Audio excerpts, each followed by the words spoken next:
बिहार के उस इलाके में सन्नाटा इतना गहरा था कि सूखे पत्तों के गिरने की आवाज भी धमाके जैसी लगती थी। गांव के रसूखदार मुखिया के बिगड़े हुए बेटों ने शाम को एक गरीब की बेटी का रास्ता रोका था। उन्हें लगा था कि गांव के लोग डर के मारे चुप रहेंगे और कानून की फाइलें उनकी जेब में हैं।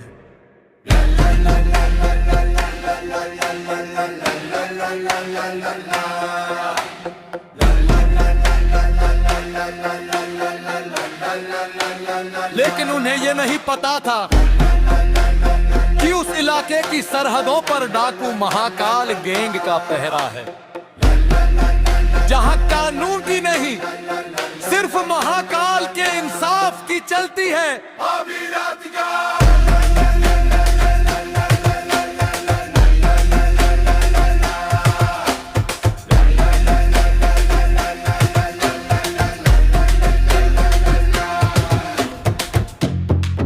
रात के 2 बज रहे थे।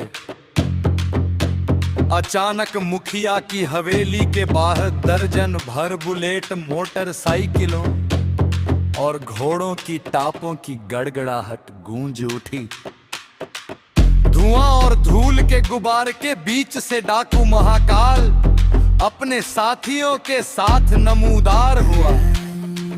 सबके हाथों में चमकती हुई लोडेड राइफलें थीं और आंखों में जलता हुआ गुस्सा।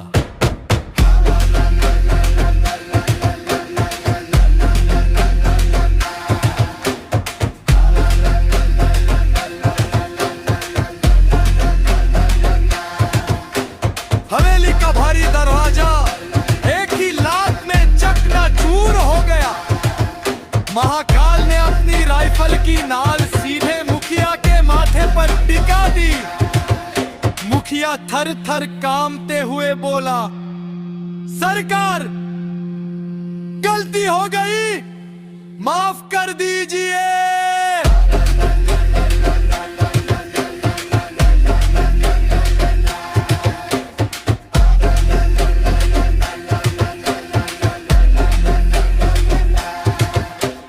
महाकाल की खौफनाक चेतावनी।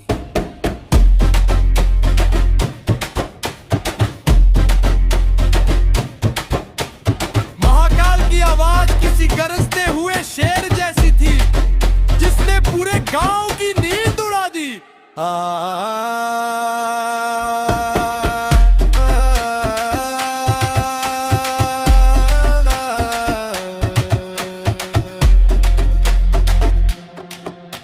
सुन लो रे कायरो, जिस हाथ ने गांव की बेटी का रास्ता रोका है वो हाथ अब शरीर का हिस्सा नहीं रहेगा। और ये पैगाम पूरे इलाके के लिए है। अगर किसी ने भी इस गांव की बहन, बेटी या किसी की पत्नी की तरफ अपनी मैली आंख उठाई या किसी के सम्मान के साथ खिलवाड़ किया तो उसे पुलिस की जेल नहीं बल्कि महाकाल की शमशान नसीब होगी।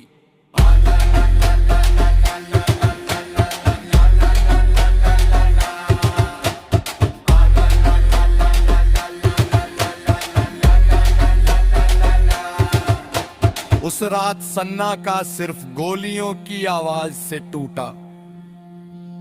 महाकाल ने गांव के बीचों बीच लगे बरगद के पेड़ पर कोयले से बड़े बड़े अक्षरों में लिखवा दिया, बहन बेटी की इज्जत हमारी मर्यादा है। जिसने लांघी उसने अपनी चिता खुद सजाई। डाकू महाकाल गैंग।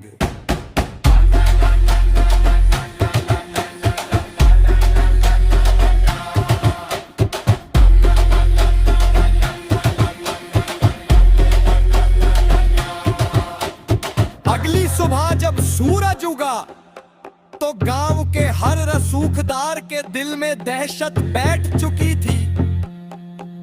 अब कोई भी किसी औरत की तरफ सिर उठाकर देखने की हिम्मत नहीं करता था, क्योंकि सबको पता था कि अंधेरे में कहीं न कहीं महाकाल की नजरें उन पर जमी हैं।